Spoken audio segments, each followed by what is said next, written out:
अस्सलाम वालेकुम जी। तमाम दोस्तां नूं मेरे वल्लों अस्सलाम वालेकुम। ते मैं तुहाडा अपना लाला वकार।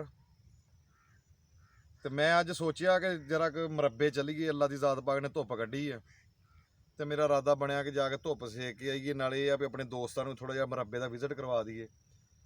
ते मरब्बे आए आ माशाअल्लाह बड़ियां हर चीज़ खुशगवार अज धुप्प दी वजह तो। ते अल्लाह पाक दा लख शुकर है कि अल्लाह ने धुप्प कड्ढी। ते मैं देखण डिया सी सरों बीजी आ माशाअल्लाह बड़ी प्यारी होई है।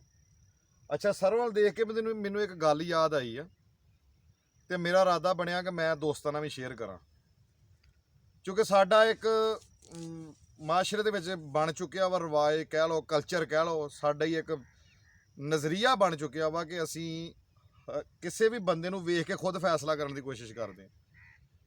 ਜਦੋਂ ਕਿਸੇ ਬੰਦੇ ਨੂੰ ਦੇਖਦੇ ਆ ਉਹਨੂੰ ਕਹੀਦਾ ਕਿ ਯਾਰ ਮਾੜਾ ਬੰਦਾ ਹੋਵੇ ਤੇ ਉਹਨੂੰ ਸੋਚ ਲਈਦਾ ਇਹਨੇ ਕੀ ਕਰਨਾ ਵਾ, ਕੀ ਇਹਦਾ ਫਾਇਦਾ। ਜਿੱਦਾਂ ਦੋਸਤ ਮਾੜਾ ਵਾ ਉਹਨੂੰ ਨਜ਼ਰਅੰਦਾਜ਼ ਕਰ ਦਈਦਾ ਵਾ, ਉਹਨੂੰ ਅਸੀਂ ਕਿਸੇ ਗਿਣਤੀ 'ਚ ਨਹੀਂ ਰੱਖਦੇ। ਤੇ ਦੋਸਤੋ, ਅੱਲਾ ਦੀ ਜ਼ਾਤ ਪਾਕ ਦੀ ਤਖਲੀਕ ਕੀਤੀ ਹੋਈ ਮਾਲਕ ਨੇ ਹਰ ਚੀਜ਼ ਜਿਹੜੀ ਵੀ ਤਖਲੀਕ ਕੀਤੀ ਹੈ, ਜਿਹੜੀ ਚੀਜ਼ ਪੈਦਾ ਕੀਤੀ ਹੈ, ਉਹਦੇ ਵਿੱਚ ਬਹੁਤ ਹਿਕਮਤ ਆ। ਤੇ ਅਗਰ ਅਸੀਂ ਸਬਕ ਲੈਣਾ ਚਾਹੀਏ ਤਾਂ ਸਾਨੂੰ ਹਰ ਇੱਕ ਛੋਟੀ ਜਿਹੀ ਚੀਜ਼ ਤੋਂ ਸਬਕ ਮਿਲਦਾ। ਦੇਖੋ ਨਾ, ਹੁਣ ਅਸੀਂ ਦੋਸਤ ਆ, ਅਸੀਂ ਖੁਦ ਨੂੰ ਕਹਿੰਦੇ ਯਾਰ ਮਾੜਾ ਵਾ, ਇਹਨੇ ਕਿਹੜੇ ਕਿਸੇ ਕੰਮ ਆਉਣਾ। ਅਸੀਂ ਦੋਸਤੀਆਂ ਵੀ ਜਿਹੜੀਆਂ ਵਾ ਉਹ ਵੀ ਮਤਲਬ ਦੀਆਂ ਰੱਖਦੇ ਹਾਂ। ਨਹੀਂ ਮੇਰੇ ਦੋਸਤੋ, ਅੱਜ ਮੈਂ ਤੁਹਾਨੂੰ ਇੱਕ ਗੱਲ ਦੱਸਣੀ ਚਾਹੁੰਦਾ ਵਾਂ ਕਿ ਹੁਣ ਤੁਸੀਂ ਇਹ ਦੇਖ ਲਵੋ, ਇਹ ਸਰੋਂ ਵਾ ਮਾਸ਼ਾਅੱਲਾ, ਇਹ ਪੂਰਾ ਬੂਟਾ ਸਰੋਂ ਦਾ ਵਾ ਜੀ ਇੱਕ।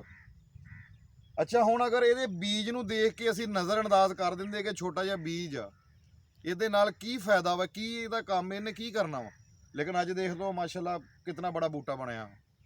ਇਸੇ ਤਰ੍ਹਾਂ ਹੀ ਤੁਸੀਂ ਕਿਸੇ ਨੂੰ ਦੇਖ ਕੇ, ਕਿਸੇ ਦੇ ਤੁਸੀਂ ਆਪਣਾ ਤਖਲੀਕ, ਕਿਸੇ ਅੱਲਾ ਦੀ ਕੀਤੀ ਹੋਈ ਚੀਜ਼ ਨੂੰ ਤੁਸੀਂ ਵੇਖ ਕੇ ਇਹ ਨਹੀਂ ਕਹਿ ਸਕਦੇ ਕਿ ਇਹਦਾ ਕੀ ਫਾਇਦਾ ਵਾ। ਹੁਣ ਦੇਖੋ, ਸਭ ਤੋਂ ਬੜਾ ਦਰਖਤ ਆ ਬੋੜ ਦਾ ਦਰਖਤ, ਬਹੁਤ ਬੜਾ ਵਾ। ਇਹ ਜਿੰਨੇ ਵੀ ਸਾਡੇ ਪੰਜਾਬੀ ਭੈਣ ਭਰਾ ਵਾ, ਸਾਡੇ ਲੋਕ ਜਾਣਦੇ ਆ ਦਰਖਤ ਨੂੰ, ਬੋੜ ਦੇ ਦਰਖਤ ਨੂੰ। ਇੱਕ ਬਹੁਤ ਬੜਾ ਦਰਖਤ ਆ, ਸਾਡੇ ਪਿੰਡਾਂ 'ਚ ਅਕਸਰ ਹੁੰਦਾ, ਬਲਕਿ ਸਾਡੇ ਹੈਗਾ ਵਾ, ਤੁਹਾਨੂੰ ਦਿਖਾਵਾਂਗੇ ਕਿਸੇ ਟਾਈਮ, ਅੱਲਾ ਖੈਰ ਕਰੇ। ਅੱਛਾ, ਹੁਣ ਉਸ ਦਰਖਤ ਦੇ ਅਗਰ ਅਸੀਂ ਬੀਜ ਨੂੰ ਦੇਖੀਏ ਤੇ ਉਹ ਤੇ ਬਹੁਤ ਛੋਟਾ ਵਾ। ਲੇਕਿਨ ਅਗਰ ਦਰਖਤ ਹੈ ਇਸ ਟਾਈਮ, ਉਹ ਅੱਧਾ ਪਿੰਡ ਸਾਡਾ ਬੋੜ ਦੇ ਥੱਲੇ ਬਹਿ ਜਾਂਦਾ ਵਾ ਛਾਂ 'ਚ ਗਰਮੀਆਂ ਨੂੰ, ਇਤਨਾ ਬੜਾ ਦਰਖਤ ਆ। ਲੇਕਿਨ ਉਹਦੇ ਅਗਰ ਬੀਜ ਆ ਤੇ ਬਿਲਕੁਲ ਛੋਟਾ ਜਿਹਾ ਵਾ। ਮੇਰੀ ਗੱਲ ਕਰਨ ਦਾ ਮਕਸਦ ਦੋਸਤੋ ਇਹ ਆ ਕਿ ਕਿਸੇ ਦੋਸਤ ਨੂੰ, ਮਾੜੇ ਨੂੰ, ਭੈਣ ਭਰਾ ਨੂੰ, ਕਿਸੇ ਨੂੰ ਇਹ ਸਮਝ ਕੇ ਨਾ ਛੱਡੋ ਕਿ ਯਾਰ ਇਹਨੇ ਕਿਸ ਕੰਮ ਆਉਣਾ, ਕਾਹਦਾ ਵਾ। ਨਹੀਂ, ਹਮੇਸ਼ਾ ਭੈਣ ਭਰਾ, ਦੋਸਤ, ਯਾਰ, ਸੱਜਣ ਜਿਹੜੇ ਵੀ ਆ ਨਾ, ਇਹ ਕੰਮ ਆਉਂਦੇ ਆ। ਲਿਹਾਜ਼ਾ ਤੁਸੀਂ ਆਪਣੇ ਆਪ ਨੂੰ ਅੱਛਾ ਕਦੀ ਨਾ ਸਮਝੋ। ਇਹ ਸੋਚੋ ਕਿ ਇਹ ਜਿਹੜਾ ਦੋਸਤ ਆ ਮੇਰਾ ਕੱਲ੍ਹ ਨੂੰ ਕਿਸੇ ਵੀ ਕੰਮ ਆ ਸਕਦਾ। ਅੱਲਾ ਦੀ ਜ਼ਾਤ ਪਾਕ ਨੇ ਹਰ ਚੀਜ਼ ਦਾ ਕੋਈ ਮਕਸਦ ਬਣਾਇਆ। ਇਹ ਮੇਰਾ